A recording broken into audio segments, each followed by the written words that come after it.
Musoff, one of the co-presidents of our congregation. Shana Tova. As I gather my remarks, I'm reminded of two pieces of advice I was given. One, be brief. Two, make sure your fly is up. So at least I'm 1 for 2. In all seriousness, as my co-president Susan Arovis eloquently stated at Rosh Hashanah, we are truly blessed, privileged, and honored to have our third opportunity to address this congregation over the high holidays. I thought I would use this opportunity to talk about why I believe a strong, vibrant, and financially secure Kolami is so important to this community and beyond. In the margins of our regular everyday Sidurs, our green-covered prayer books, appears a passage of Mark Twain's Consideration of the Jew, in which Twain says, "The Jews constitute but 1/4 of 1% of the human race. It suggests a nebulous, dim puff of stardust lost in the blaze of the Milky Way. Properly, the Jew ought hardly to be heard of, but he is heard of, has always been heard of. Why is that? I don't purport to have the definitive answer, but I do sincerely believe that in our modern diaspora, in our contemporary lives, the answer lies, at least in large part, in robust, active, pluralistic synagogues like Kolami. And perhaps the best way to support that theory is based on the evidence around me, the evidence I could see standing here on the bima. I'll start right behind me with the Torah scrolls sitting in our ark. The Torah is rather unique in the history of world civilizations. In one place, we have the blueprint for an entire society, part history, known as the greatest story ever told, part constitution and set of laws to govern society. There's a reason the 10 Commandments adorn the inner walls of the U.S. Supreme Court, and part overall guidebook for life, the first self-help book ever written with a focus on meditation, mindfulness, gratitude, and joy, and this thousands of years before Oprah's Super Soul Sundays. As Rabbi Shira Milgram noted last week, what may be most remarkable is that these thousands of years later, it's still the exact same. Hand-scribed onto animal parchment with a quill and vegetable ink, all 304,805 letters. The same passages read by our B'nai Mitzvah each Saturday on this bima were read the exact same week by others for hundreds and thousands of years. I picture some shepherd boy becoming a bar mitzvah years ago. I can even picture his montage, picture of him in a goat, a slingshot, floating in the Dead Sea. Kolami provides for this continuity from one generation to the next, Lador Vador, the continuity that has allowed the Jewish people, otherwise statistically insignificant, to survive and prosper despite slavery in Egypt, persecution in Persia, the destruction of the temples, the Spanish Inquisition, and the Shoah.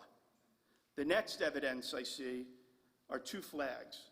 To my right, the United States flag, and to my left, the Israeli flag.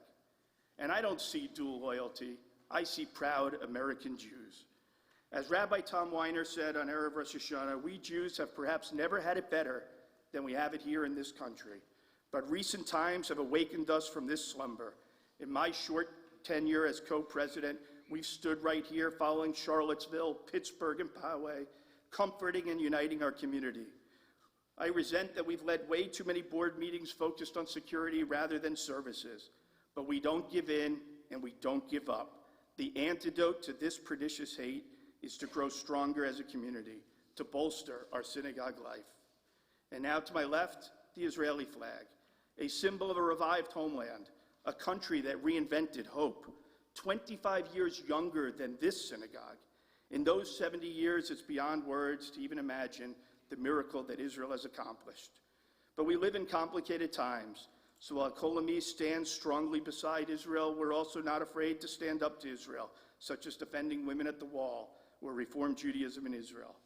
And looking at those flags side by side, I sincerely believe that American Jewry could not survive without Israel, and Israel cannot survive without American Jewry, and American Jewry cannot survive without sacred places like Kolami. So I turn next to the stained glass windows that we have above the wooden walls above. They are the original windows from when this Kol Ami was formed on Sterling Street.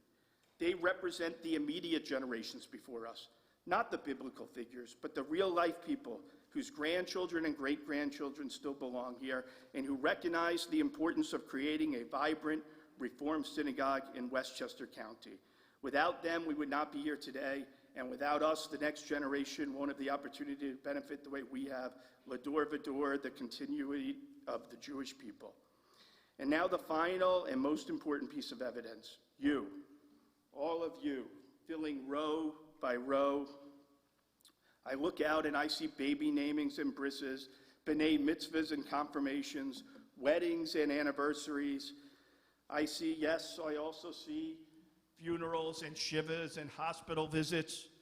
We celebrate the simchas and we comfort the sorrows. I see study sessions and trips to Israel. I see cineplexes and support groups. I see all the vibrant programming we have because of you. So whether you're here 2 days a year or 2 days or more a week, you are Kol Ami, we are Kol Ami, and we stand together as a community.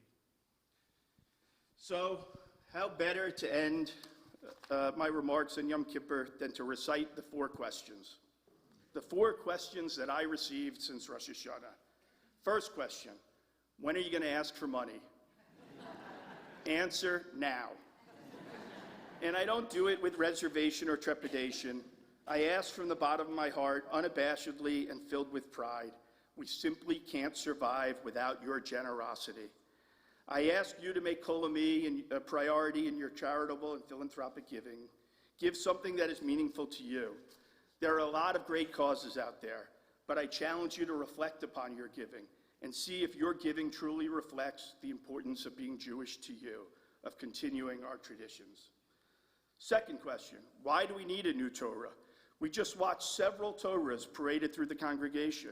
Why in the world do we need one more? The answer is actually quite simple. Out of all the Torahs we've accumulated over our 95-year history, we actually have only 2 working Sefer Scrolls. One in the chapel in the woods and one here. The others are brittle and frail and can't be scrolled or are historic, such as our Torah saved from the Holocaust. Our last Torah fundraiser was 20 years ago, and we need a new, usable Torah from which we can study, chant, celebrate holidays and B'nai Mitzvah, and continue our traditions. Third question, how can I give to Kol Ami during this time? There are actually 3 ways. The first is by donating to the annual fund. The annual fund is necessary for Kol Ami's short-term needs.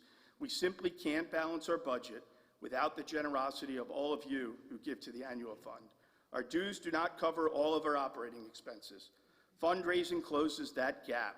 But as successful as we've been the last few years, there's plenty of room for much higher participation, and we urge you to participate in any way you can. The second way is to give through the Torah Project, chaired by our past president, Lisa Borowitz. You will all shortly be receiving information in the mail and through other communications that will detail the giving opportunities, from letters to verses to passages to whole books. Anyone who donates will have an opportunity to actually inscribe a letter into our Torah. The project is geared towards our longer-term needs, both in creating a Torah for decades to come, but also with the additional fundraising to help ensure our future. Be part of this once-in-a-generation opportunity, a chance to both connect with the past and express hope for a better future.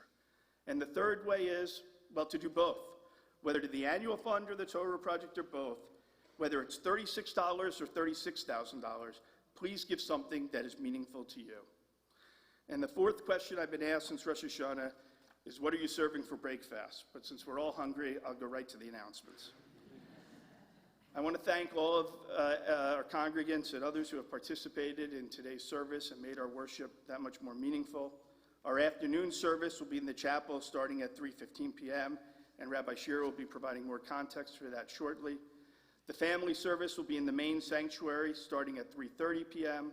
The memorial and Nila services will also be in the main sanctuary and will start at 5 p.m. Starting at around 2 p.m., representatives from Feeding Westchester will be with us to sort and pack all of the food items we have donated. You and your children are welcome to help in this effort.